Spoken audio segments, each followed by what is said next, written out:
Bonjour à tous et bienvenue dans cette série de vidéos dans laquelle on va préparer la rentrée en mathématiques. Alors, on va commencer par notre premier chapitre intitulé Notions de logique mathématique.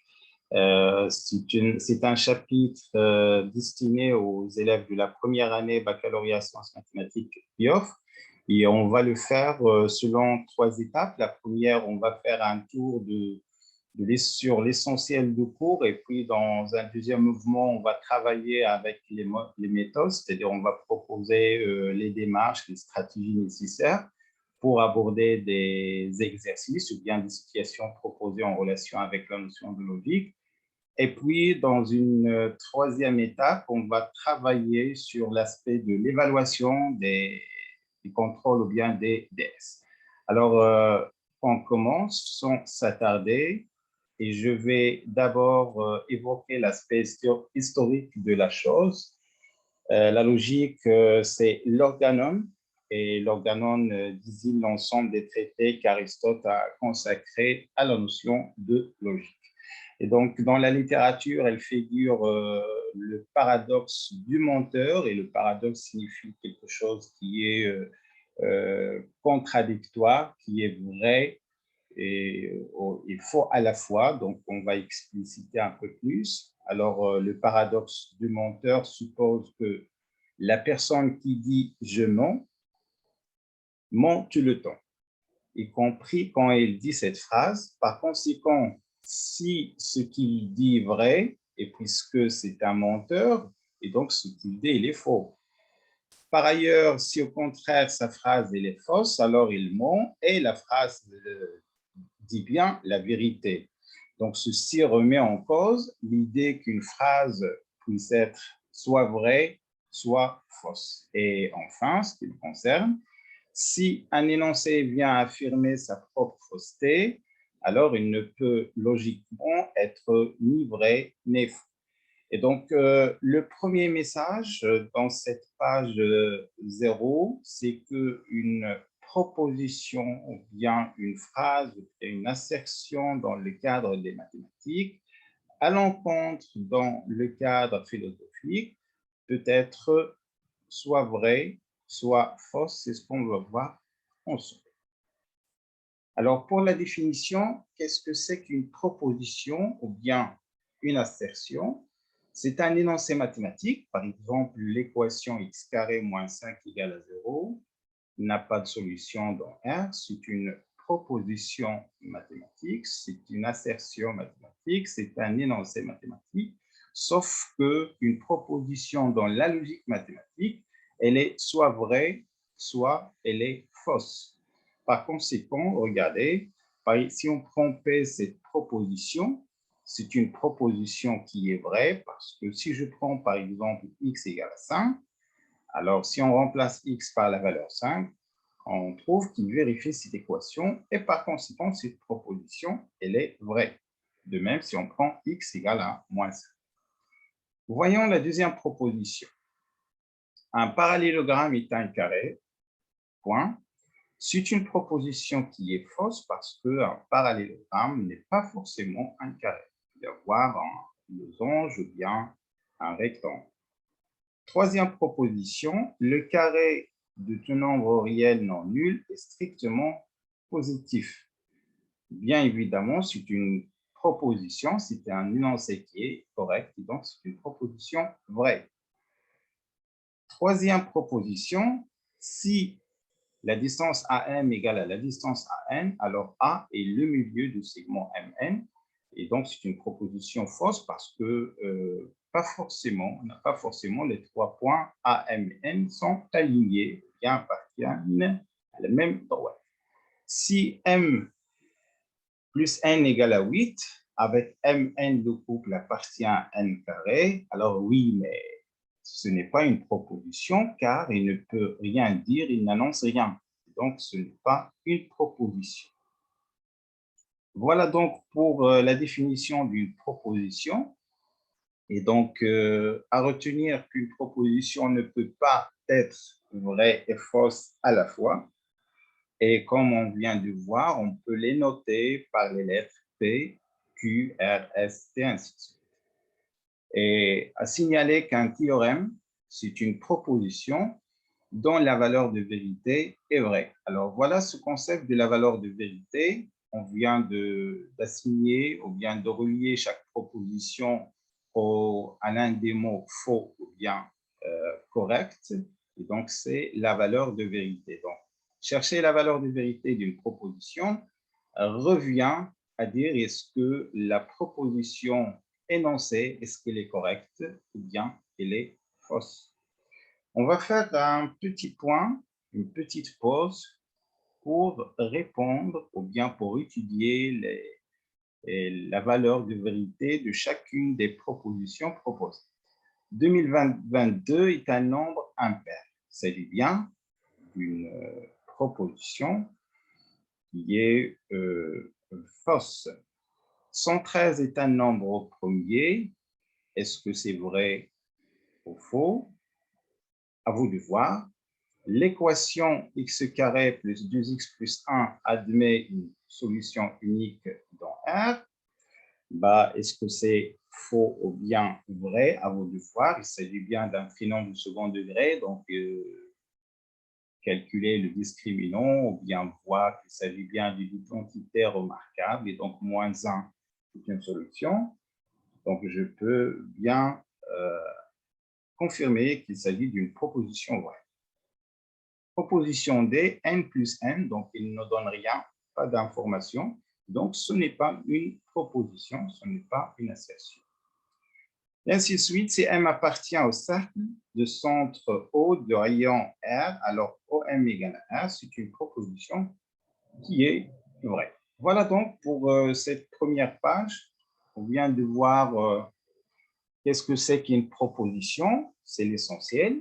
Et on peut dire qu'on ne peut pas avoir une proposition vraie et fausse à la fois.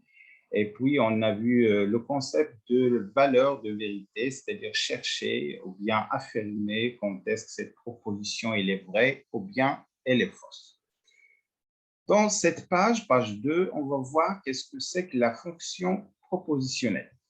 Alors, une fonction propositionnelle, c'est également un énoncé mathématique qui contient une variable, plusieurs variables. Par exemple, regardez, Pn, n carré plus n plus 1 avec n appartient à n est un nombre premier. Il s'agit bien d'une fonction propositionnelle. Donc, tout simplement, une fonction propositionnelle, c'est une proposition qui contient une variable donnée. Et regardez, la fonction propositionnelle pourrait être une proposition. Par exemple, si je prends n, je remplace par 0, je vais trouver 1 et je vais garder la même information. 1 est un nombre premier, je peux dire que c'est une proposition fausse, P0, bien évidemment. Pour P2, on trouve 7 si on remplace n par 2, et 7 est un nombre premier, donc il s'agit bien d'une proposition vraie. Si on vient de signaler qu'une proposition elle est soit vraie, soit elle est fausse, pour la fonction propositionnelle, ça dépend de la valeur donnée à la variable en question. Qxy, cette fois-ci, c'est une fonction propositionnelle à deux variables. X plus y égale à 0 avec x appartient à R, y appartient à R. C'est une proposition, c'est une fonction propositionnelle. Alors, si par exemple, x, y sont deux nombres opposés, 3 et moins 3, alors Q est une proposition vraie, mais dans l'autre cas, il devient une proposition fausse. Maintenant, on va voir dans cette page numéro 3, qu'est-ce que c'est que le quantificateur universel. Alors, on se donne une fonction propositionnelle, c'est-à-dire une proposition qui dépend d'une variable définie sur un ensemble donné E. Alors, si la proposition il est vraie pour tout x bien qui appartient à E, alors, regardez, on écrit ce symbole, c'est A à l'envers, c'est A à l'envers. En anglais, on écrit for all et on a pris le all, on a inversé le A, donc c'est le A majuscule à l'envers. Et voilà, ce symbole, il est appelé quantificateur universel. Et on peut lire ceci, quel que soit x appartient à E, P de x. Voilà des exemples. Quel que soit x appartient à x carré plus x plus 1 supérieur à 0. C'est une proposition vraie, oui, parce qu'il s'agit bien d'un trinôme de second degré. On va calculer le discriminant, on va trouver qu'il est strictement négatif. Le coefficient de x carré est bien 1 et 1 il est strictement positif. Alors, pour tout x appartient à R, n'importe quel x, pour quelle valeur, n'importe quelle valeur de x, le x carré plus x plus 1, elle est toujours positive et donc c'est une proposition vraie. On écrit quel que soit x appartient à R, x carré plus x plus 1 supérieur à 0, proposition vraie. Quel que soit x, le couple xy appartient à R au carré, la valeur absolue de x plus y égale la valeur absolue de x plus la valeur absolue de y. C'est une proposition fausse. Pourquoi? Parce qu'on peut trouver x, y dans R carré qui ne satisfait pas cette propriété. Par exemple, il suffit de prendre un x positif, un y négatif, donc ça ne va pas donner la même chose. On sait bien évidemment pour l'inégalité triangulaire que x plus y est inférieur ou égal à x plus y. Troisième fonction propositionnelle, x à la puissance 3 moins 1, c'est x moins 1, facteur x carré plus x plus 1. C'est bien une identité classique et il est vrai, quel que soit x appartient à R, on écrit quel que soit avec ce symbole. Quatrième proposition, quel que soit x appartient à R, x carré moins 7 différent de 0. Oui, c'est une proposition vraie parce que si on prend x égale à 2, par exemple, alors 4 est différent de 7. Parfois, par abus de langage, à la place de dire une fonction propositionnelle, on dit une proposition. Voilà donc à retenir qu'il y a un quantificateur universel et de l'autre côté, bien évidemment, il existe le quantificateur existentiel. Cette fois-ci, on considère la fonction propositionnelle définie sur un ensemble E, mais cette fois-ci, s'il existe au moins un X appartient à l'ensemble tel que la propriété est vraie, alors cette fois-ci, on écrit avec un symbole. Regardez ce symbole, c'est un E majuscule écrit dans l'autre sens. Et ça s'appelle le quantificateur existentiel. Et on va lire ceci, regardez. Il existe un X, Y appartient à R au carré, tel que X plus Y, valeur absolue, égale à la valeur absolue de X plus la valeur absolue de Y. C'est une proposition vraie. On vient de voir qu'il s'agit d'une proposition fausse dans le cas où on a le quantificateur universel quel que soit. Donc, vous pouvez trouver un x, y. Je peux même prendre x égale à 0 et y égale à 3. Donc, pour x égale à 0, y égale à 3, je pourrais bien vérifier cette identité. Donc, la proposition, elle est vraie. Attention à une autre notation. Cette fois-ci, ce symbole, il existe avec un point d'exclamation à côté. Ça veut dire qu'il s'agit d'un élément qui est unique. Regardez. Il existe un unique x appartient à 0,1, tel que x carré moins 1 égale à 0. Si on prend x carré moins 1, ce trinôme, en fait, ce trinôme de second degré admet deux solutions, à savoir moins 1 et 1. Sauf que moins 1 n'appartient pas à 0,1, il reste seulement la valeur 1. Et donc, il existe une unique solution, qui est 1, qui vérifie x carré moins 1 égale à 0. Donc, c'est bien d'une proposition vraie. Raisonnons de même pour ce trinôme de second degré, x carré plus 3x plus 2. Apparemment, si on avait voilà, 2 fois 1, si on avait un moins ici, on va calculer le delta, on va trouver les deux solutions 1 et 2. Et donc, on a plus qu'un seul élément qui appartient à R, tel que cette proposition, elle est vraie. Voilà donc pour cette page 3. Et on vient de voir la notion de quantificateur et existentiel. Pour la page 4, on va passer au paragraphe qui concerne les opérations sur les opérateurs logiques et on va commencer par la négation. Alors, qu'est-ce que c'est que la négation d'une proposition? Alors, on va la noter par P avec une barre, P barre, et on peut lire ça, c'est La négation de P, on note ça P bar, c'est une proposition, bien évidemment, qui est vraie si P est fausse, et elle est fausse si P est vrai. On va donner des exemples. Par exemple, 1 sur 3 appartient à N. Alors ça, la négation, c'est 1 tiers n'appartient pas à N. Attention, on ne touche pas l'ensemble en question, on touche seulement au symbole de l'appartenance. Donc, si par exemple, on avait un N ici dans son identité naturelle, alors cette proposition, elle est fausse.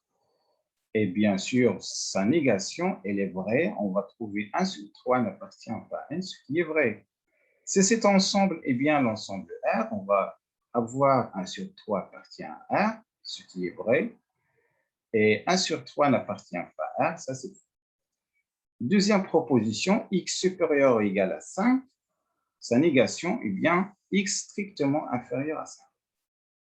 3 plus 6 égale 11, ou bien est égal à 11. 3 plus 6 est différent de 11, c'est la négation. Donc, vous pouvez voir que la négation d'appartenance n'appartient pas, supérieur, égal, strictement inférieur, égal, différent. D et delta sont parallèles, D et delta sont séquentes. Attention, ce résultat n'est pas vrai dans l'espace, bien évidemment, mais dans le plan, elle est vraie. Voilà la négation. Les points ABC sont alignés.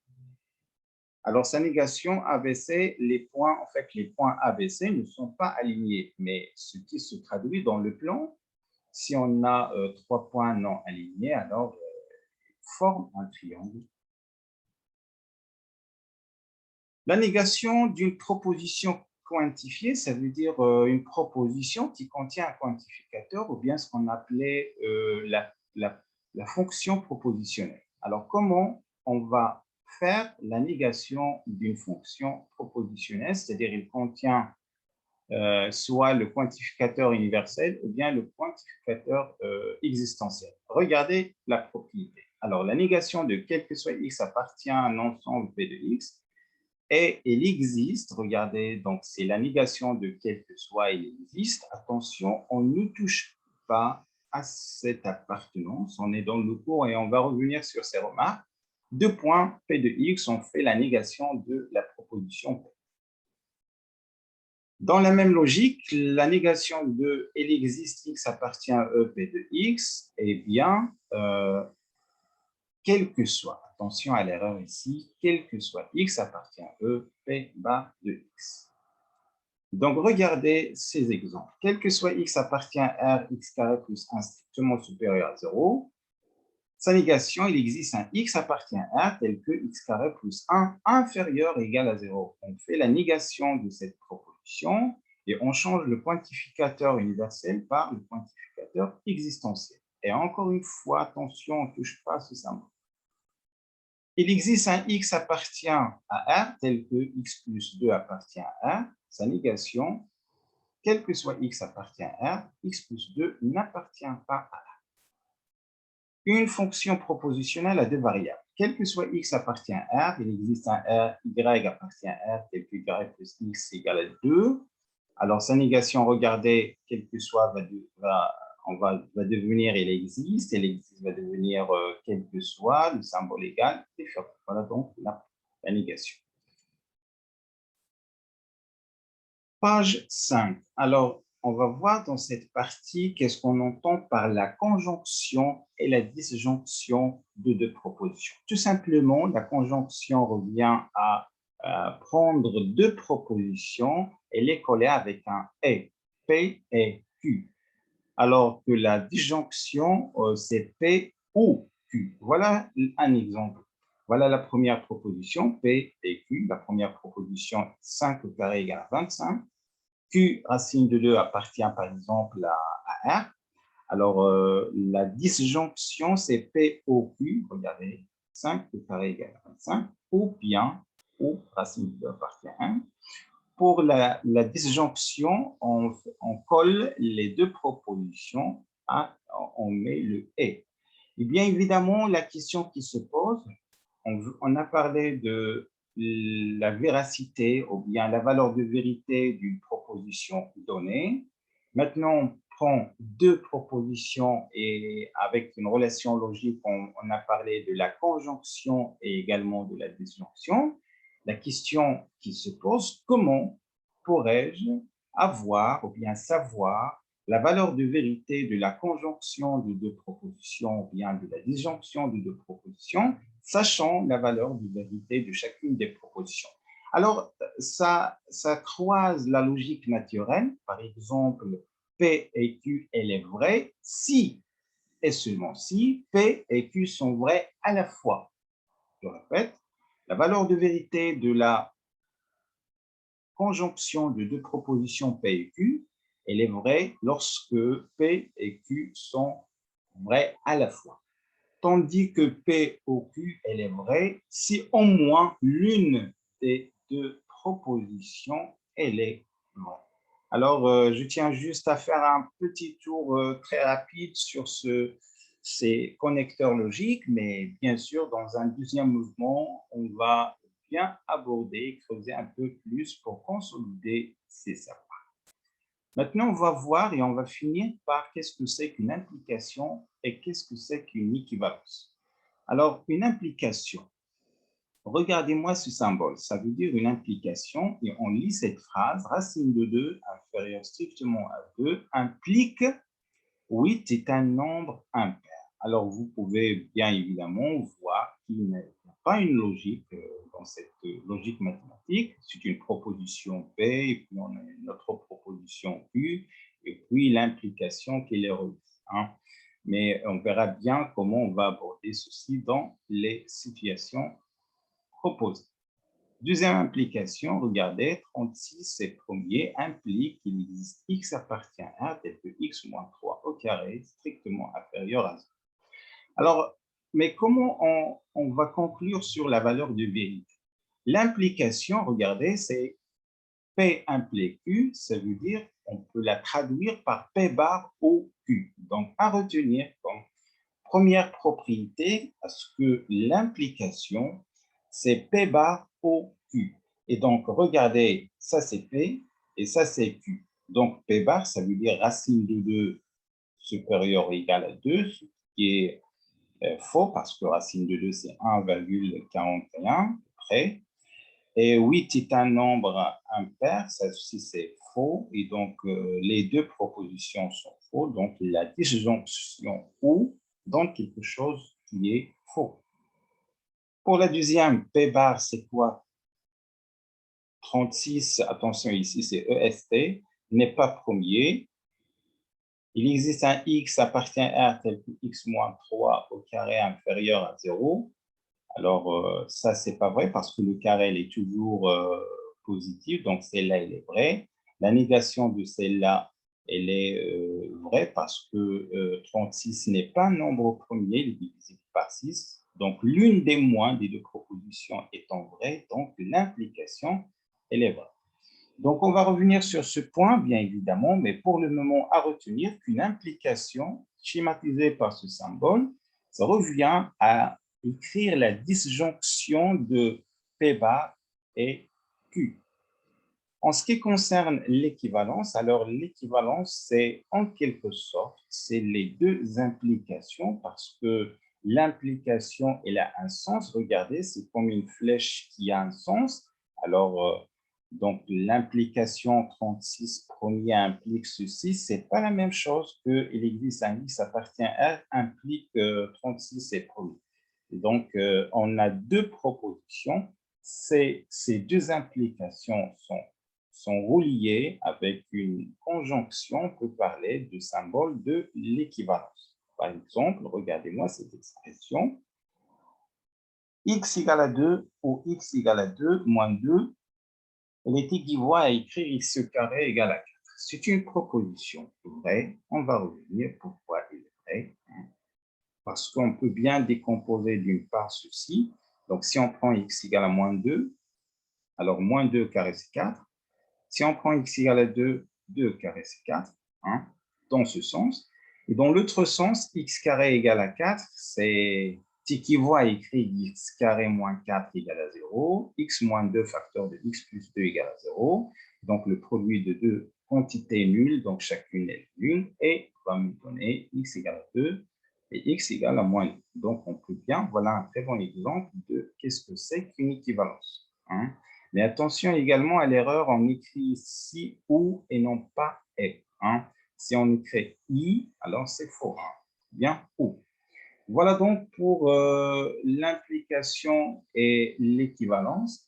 Donc, et voilà également pour cette première étape, on a fait un petit tour sur ce qui est une proposition.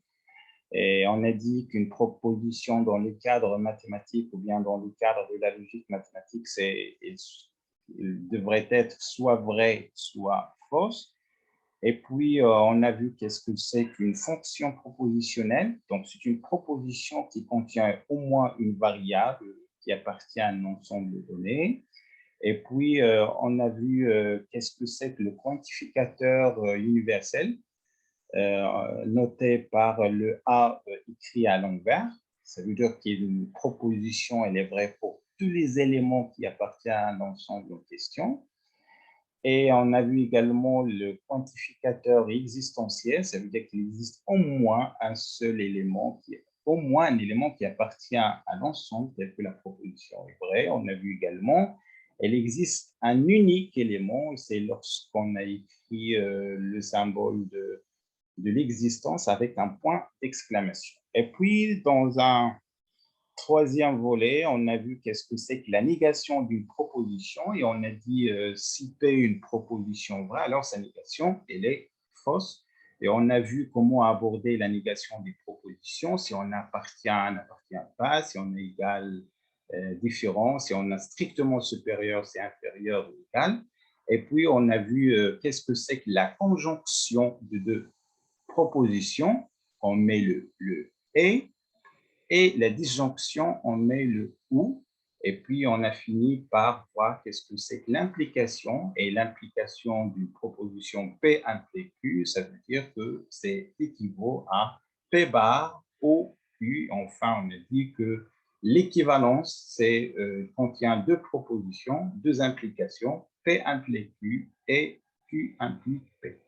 Voilà donc pour cette première partie, ce n'est pas encore fini. J'espère qu'on a fait un petit tour sur l'essentiel des concepts de la logique. À la prochaine vidéo.